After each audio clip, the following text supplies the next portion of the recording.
Welcome to the History of European Theatre podcast, and thanks for joining me on this journey through millennia of theatrical history. Episode 105, Thomas Kyd and the Spanish Tragedy. Last time, I concluded my look at the Elizabethan playhouses and promised you an episode on Thomas Kyd and his play The Spanish Tragedy, to fill in the last major gap in what we might consider the first wave of Elizabethan dramatists. Previously, it's taken a full episode to detail the life and times of a playwright, but in Kyd's case, we know so very little about his life that this episode will be mostly about his significant surviving play. Fortunately, there is much to say there, as it is a play that has considerable influence on the work of the next generation of playwrights. As you will hear, like many other plays of the period, its survival as a script for us today is close to miraculous. And it so easily could have been another lost play that's influence was undeniable, but where the content is unknown to us. Thankfully, we do have a script that is close to one degree or another to the original production, and we can see how The Spanish Tragedy is another step towards what would become the heights of Elizabethan theatre in the following decades. We will get to that, but first, here is what we know about the life of Thomas Kyd. Records show Thomas, son of Francis and Anna Kyd, being baptised at the St Mary Woolnoth Church in the City of London on the 6th of November 1558. Francis, it is generally held but not proven, was a scrivener, a professional copier of letters and documents, someone who worked as part of the staff of a local bigwig or who hired their services out on a more ad hoc basis. We can say that he was successful because his son Thomas attended the Merchant Taylors' School, an institution that had been set up by the Guild in 1561 for the sons of middle-class merchant families. Along with several other Guild schools established in that period, the Merchant Taylors' School provided an education for paying pupils, with fees being subsidised by the Guild.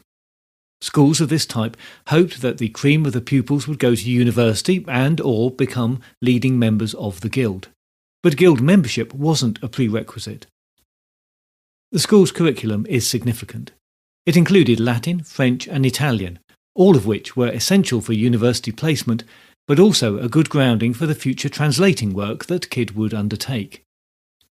The school also records plays being performed by the pupils in both Latin and English, and Kyd is likely to have taken part in these exercises. The Merchant Taylors' School became very well known in the period when Kyd attended, as its headmaster, Richard Mulcaster, practised and published new theories on education that set out a rigorous curriculum that became very influential. So, even though there is no evidence that Kyd went to university like some of his literary contemporaries, he did at least get a good educational grounding. He then followed his father into the scrivener's profession. Much of this detail that we have about Kyd comes from Thomas Nashe, who mentions him in his introduction to some of Philip Green's published works. He is scornful of Kyd's talent, but it is a satirical piece, and it's hard to judge the exact degree of truthfulness in Nashe's statements. However, the consensus is that Nashe's view is generally not too far from the reality of Kyd's situation. Nashe disparages Kyd's lack of learning, confirming that he was not university educated and prefiguring Green's later comments about Shakespeare for similar reasons. Nashe also accuses Kyd of needing to pad out his blank verse with ands and buts due to his lack of skill as a poet, which certainly does have some truth about it. But Nashe and Green had sharp tongues, and this is about the man who roomed with Marlowe. So he must have fitted into the London playwriting set at some intellectual level and presumably at a personal level too. So much of the detail about Kyd is vague and uncertain, but he certainly was in the service of a lord as a scrivener, and it's possible that that lord was Lord Strange, patron of his own acting troupe. Possibly it was working for the theatre-loving lord that turned Kyd to try his hand at playwriting. Or maybe it was the theatre connection that drove Kyd to seek employment with Strange. We'll never know. The Spanish Tragedy, formerly subtitled Hieronymo is Mad Again, but often just referred to as Hieronymo in reference to its main protagonist, was registered with the stationer's office in October 1592 and was published in a quarto edition later that year. That edition purports to include some updates made after it was changed during performances. It's possible that the play was written in the 1580s and was only published when it was met with some successful performances sometime after that. That uncertainty means that we don't have details about which company performed it first, but given Kyd's association with Lord Strange and the fact that his men are recorded as having performed the play 16 times in 1592 at the Rose Theatre as a revival, it seems likely that they were also the originators some years before. At that time, 16 performances of a play in a short period means that it was very popular, and the revival by the Admiral's men in 1597 and another later revival by the Lord Chamberlain's men would seem to confirm that it remained popular in the repertoire. Multiple reprints well into the Jacobean period further confirm its popularity. The subtitle Hieronymo is Mad Again has led to speculation that the Spanish tragedy could be a sequel to a now lost play. There are some references in the record that could support this, but the play itself is not clearly a sequel or half of a pair of plays in the way that the second part of Tamburlaine the Great is. And if this is the case, well, we have no inkling of what might have been in that first part, except by implication that Hieronymo was in it and at some point was subject to madness. The only other play attributed to Kyd with certainty is Cornelia, probably written in 1594 and a translation of the French play by Robert Garnier. You might remember that he produced the greatest tragedies in Paris from the mid-1560s onwards. And for a reminder of my take on him, you need to go back to Season 4, Episode 7, an episode called French Renaissance Theatre, the Italian Influence. Cornelia is a Senecan-style tragedy focusing on the wife of Roman leader Pompey.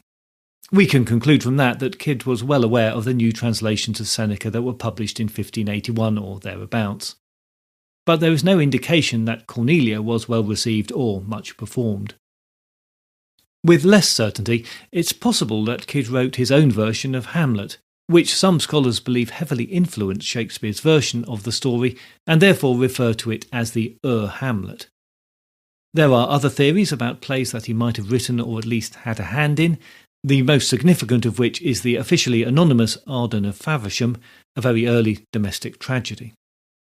Speculative thinking also places him helping the young Shakespeare with his early works Titus Andronicus and Henry VI.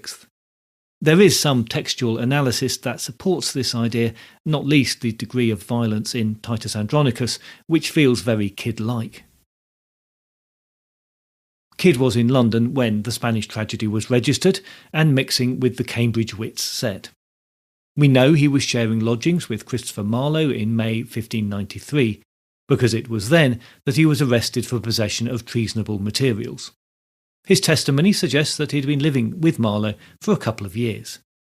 That, given Marlowe's reputation, has led to speculation about the nature of their relationship, but there is nothing in the record to suggest that it was anything more than an economic necessity. As you'll remember from the episode on the short life and strange death of Christopher Marlowe, Kyd was tortured and claimed that the papers in his room that denied the divinity of Christ belonged to his roommate. In a later letter, he confirmed that he had said this under torture, and this is the only document with details of Kyd's life, apart from Nashe's commentary, that has survived. It's difficult to say how closely Kyd was associated with the more controversial thinkers of the time. Some scholars suggest he could have been a close member of the Walter Raleigh group. Others think that he was just a member of the looser intellectual set of which the London playwrights were part, and his association with Marlowe was nothing more than unfortunate, the wrong place at the wrong time.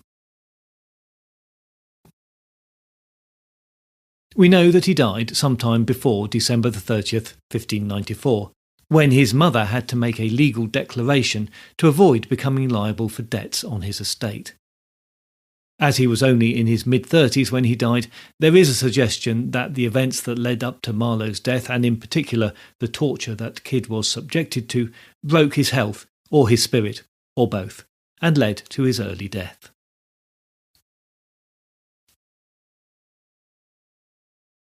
The earliest printed edition of the Spanish tragedy we have is not dated, and it doesn't name Kyd as the author.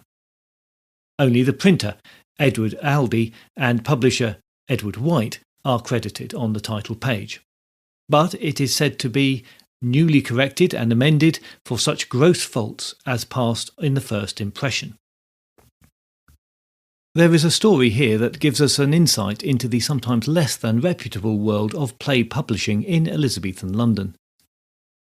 By late July 1592, publisher Abel Jeffers features in a dispute with the Stationers' Company over an earlier published version of the Spanish tragedy that he had issued.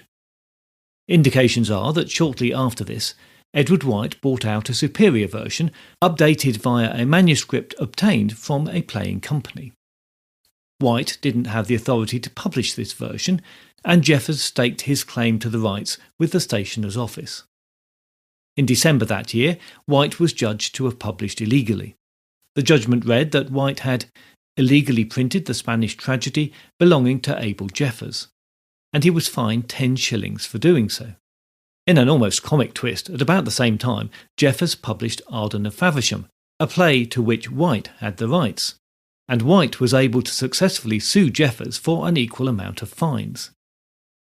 Copies of both the offending editions were commanded to be forfeited, and unsold copies were confiscated.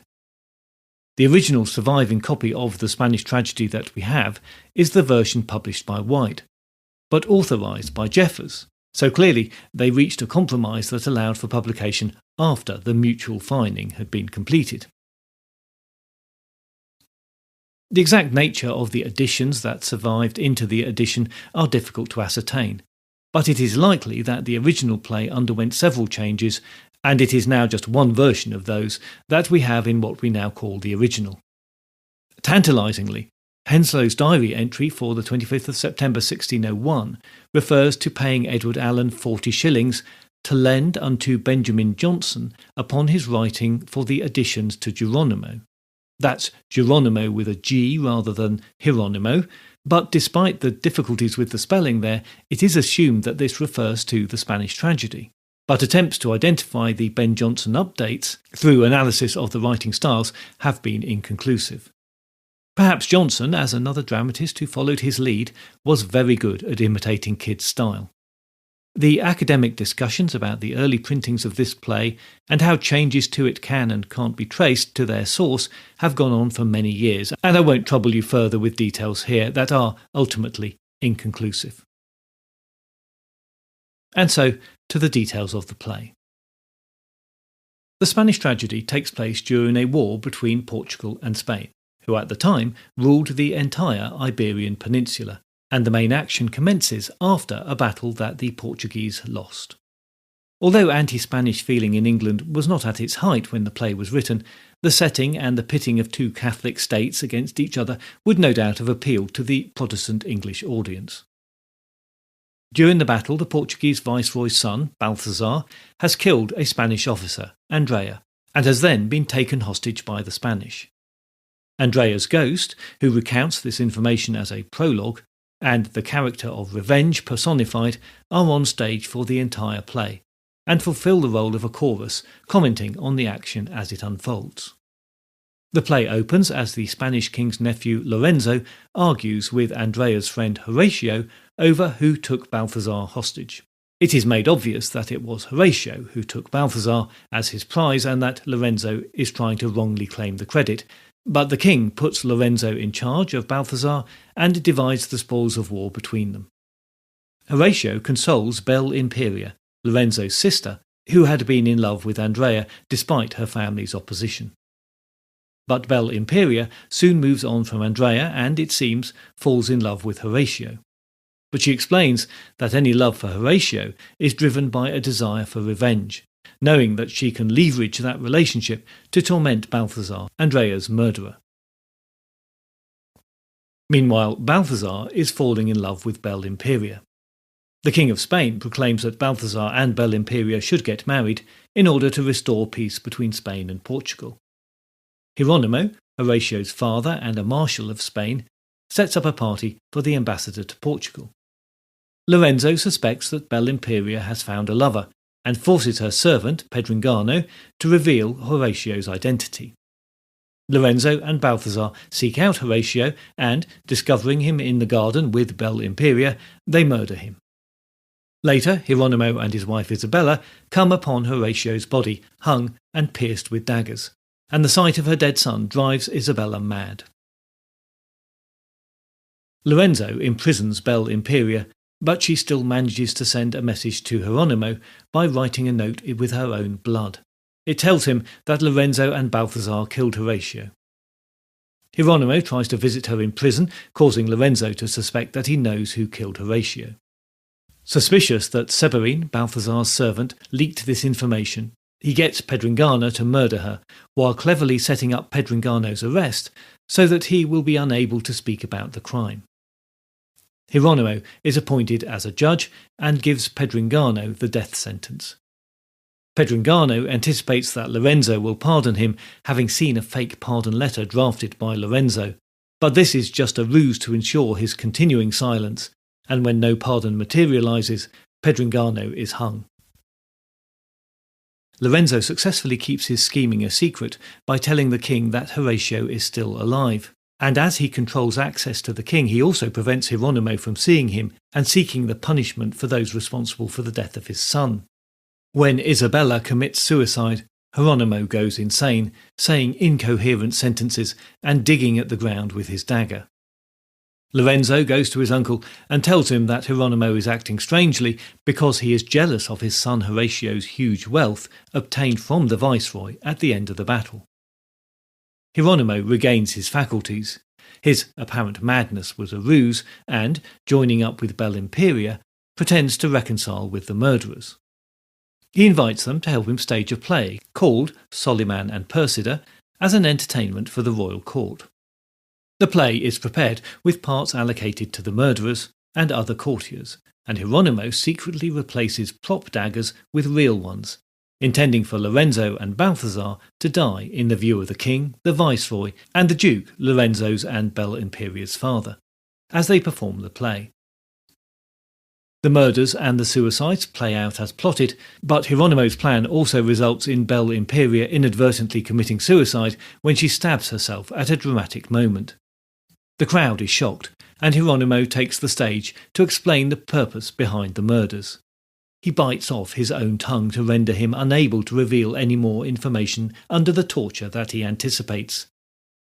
Then he murders the duke and commits suicide.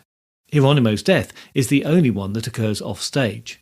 The final tableau is one of bodies strewn across the stage, while in the background, Revenge and the ghost of Andrea announce that they are content with the outcome of the tragedy. They vow to punish the guilty for the rest of eternity, giving the play a Christian moral ending, as they suggest that one's moral life continues outside the scope of a human lifetime. Hieronymo and Bel-Imperia will, they assure the audience, find their reward in the eternal bliss of heaven. Well, I hope that synopsis is not too confusing. I intentionally kept it brief and quite high level. The plot is complex, as the multiple intrigues and then deaths pile up on top of each other and interweave, and that complexity is one of the standout points of the play. Kyd certainly had high expectations of an audience's ability to follow the ins and outs of a fast-moving story, which is not one where familiarity with a plot could be assumed, as it would be were he retelling a well-known myth. The first impression of this play, even when just reading it off the page, is the incredible pace, the unrelenting violence, and the fiendish machinations of the main protagonists to bring their plans to fruition. And this is not achieved through the text, more of which later, but through the speed of the plotting, despite the nature and the structure of the text. If nothing else, the play is an unrelenting portrait of a corrupt court, of aristocracy whose only concern is for their social position and to fulfil their own personal desires. Similarities to Shakespeare's Hamlet cannot be ignored. The Spanish tragedy lacks the moodiness of the Danish court and Shakespeare's thoughtfulness, but key plot points seem familiar. There is the overreaching desire for dramatic revenge, driven by the death of a loved relation. but more specifically, the use of the play within the play to advance the plot, feigned madness as a tool of revenge, and the degree of hesitation before the protagonist acts on the driving need for revenge that takes him to extreme actions are all striking similarities. When discussing Marlowe, Kyd's absolute contemporary, I was able to praise his use of language and the leap forward that he made with his mighty line and the use of blank verse generally. Similar praise cannot be made of Kyd's poetry and prose. Contrary to the fast-paced action, the language tends towards the monotonous and often seems stilted and forced. He was as fond of the classical allusion as Marlowe was, but where Marlowe's usually feel lyrical and add to the imagery, Kyd's, more often than not, seem forced, shoehorned into the text, and are often very obscure and probably well beyond the comprehension of most of his audience. And the very construction of the verse is problematic. Some of his verse is too obviously formed for effect, and because it is obvious in its construction, the rhetorical effect of the language is diminished. For example, this is part of the description of the battle that starts the process of the events of the play.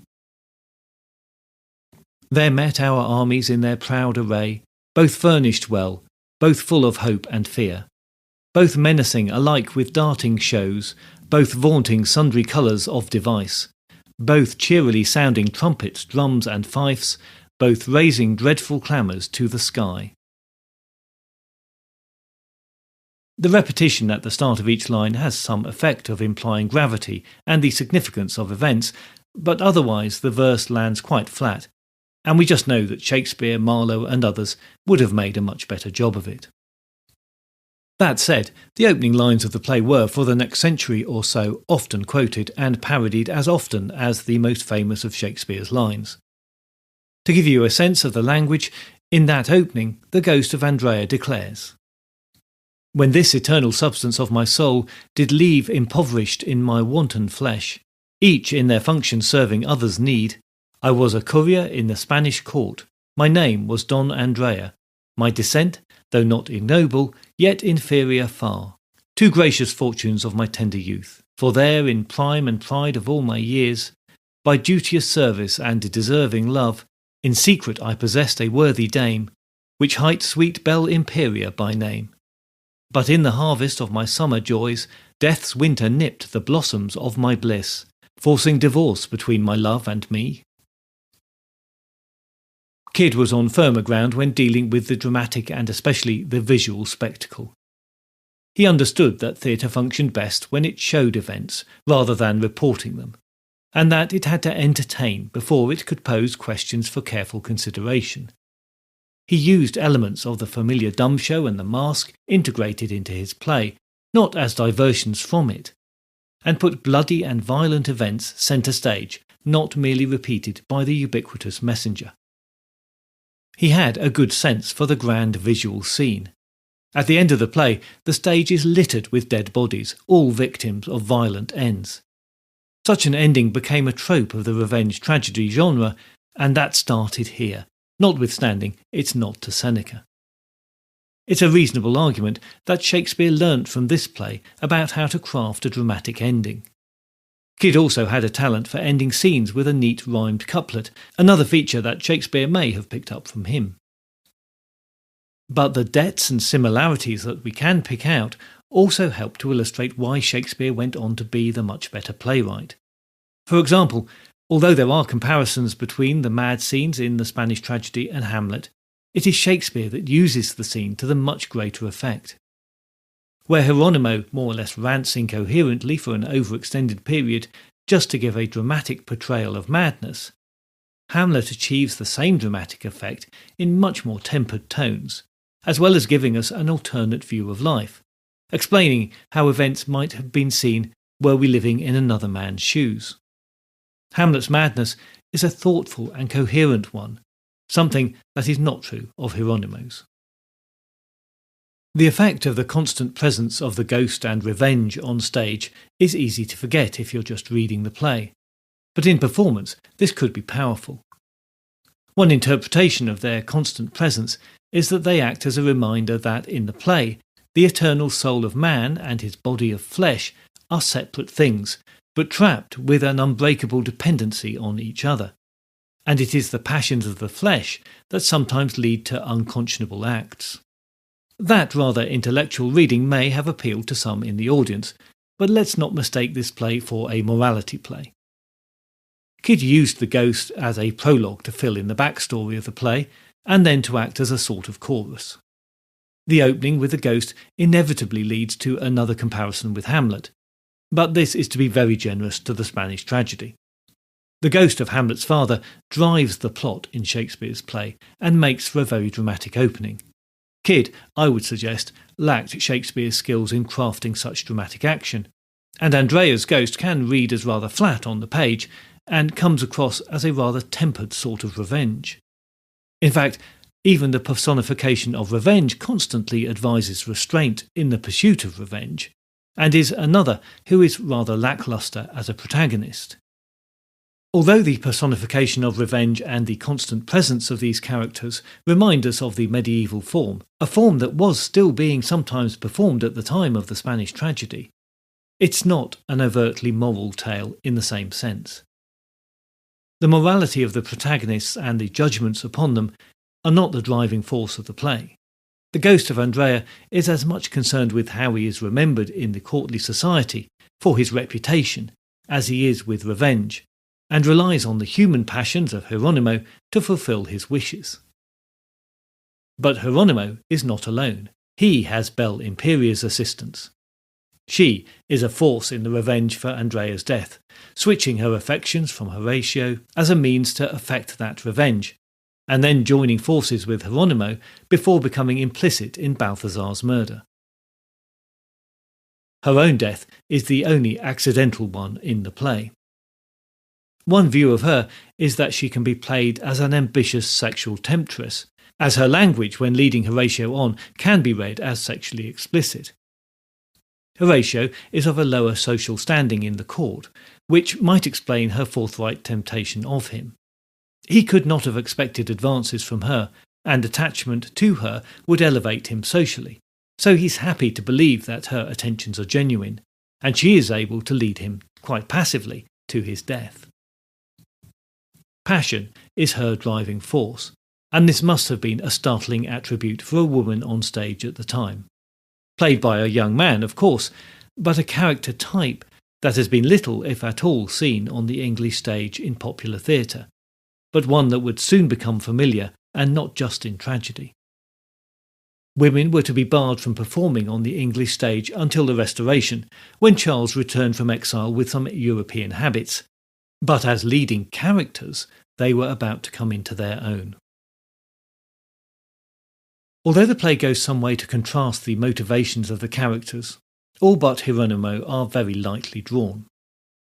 Kyd, it seems to me, was trying to show the troubles in the Spanish court as driven by the desires and the dubious morality of the individuals involved, but they are all very much of a type. These individuals may be able to rule another country by force of arms, but that only leads to their corruption and, collectively, to a corrupt state. But honestly, this may be getting a bit too deep. The play is a blood and guts adventure, and, in the moment, as the audience gasp, cringe, or maybe even laugh at the latest violent act of revenge, I'm not sure that anyone could have been too worried about the moral concerns, or the lack thereof, of any of the characters on stage. But, for those who could remain aloof from the horrors contained in the action, there are moral questions that could be drawn out from the heart of the play. Hieronymo's desire for revenge is palpable and overriding, but he is conflicted. Unlike the Senecan models where the Roman concept of an eye for an eye was the accepted norm, we're now in a Christian setting, where revenge should at least be legally justified. Hieronymo counters this argument with the fact that his route to natural justice via the king is being blocked by those in power, most notably the scheming Lorenzo. It is a genuine dilemma, but not eloquently thought over in the way that Shakespeare might have done. The concept of the morality of revenge was a concern for the Elizabethans, and Kyd may well have been picking up on a current intellectual debate as he crafted his play. By placing a just man in a position where redress for the capital crime is seemingly impossible, he poses an interesting dilemma for his audience to consider. Many may have reacted negatively to the relish with which Hieronymo enacts his revenge, but others would have watched with some sympathy for the impossible position that he was put in. For all of the many criticisms of Kyd's play, it does show that he was a craftsman worthy of the title playwright. He may not have had the natural talents of Shakespeare, Marlowe and Jonson, but he knew how to craft a play that built through a series of mini-climaxes to an unforgettable ending. His great gift was for plotting, and by introducing such a well-wrought play, he pointed the way to a better theatre that moved away from the slapdash tendencies of many of the early writers of the period, which in time would help to elevate the position of the playwright and the respect in which he was held. And we shouldn't forget that he also had a talent for giving the audiences what they wanted. Other playwrights saw the commercial success of his play over a long period of time, followed his lead, and the revenge tragedy genre was created. And I don't think that it is an exaggeration to call Kyd the father of revenge tragedy. He built on Seneca's legacy, of course, and there were other early tragedies, but none of these, as far as we know, were a popular success. And it is Kyd's play that propelled revenge tragedy, and we might say tragedy in general, into the popular imagination.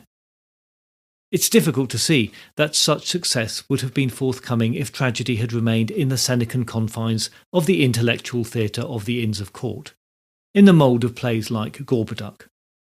In the Spanish tragedy, Kyd brought the form to life as a popular entertainment, and showed others what could be done. Yes, the play is imperfect, as others were to prove by their later efforts.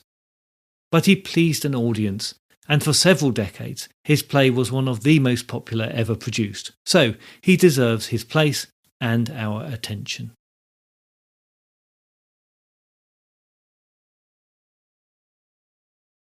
Next time, it's back to Bankside and the Rose Theatre, as we take a dive into some of the detail in Henslow's diary and its day-to-day account of performances by the Admiral's men at the Rose.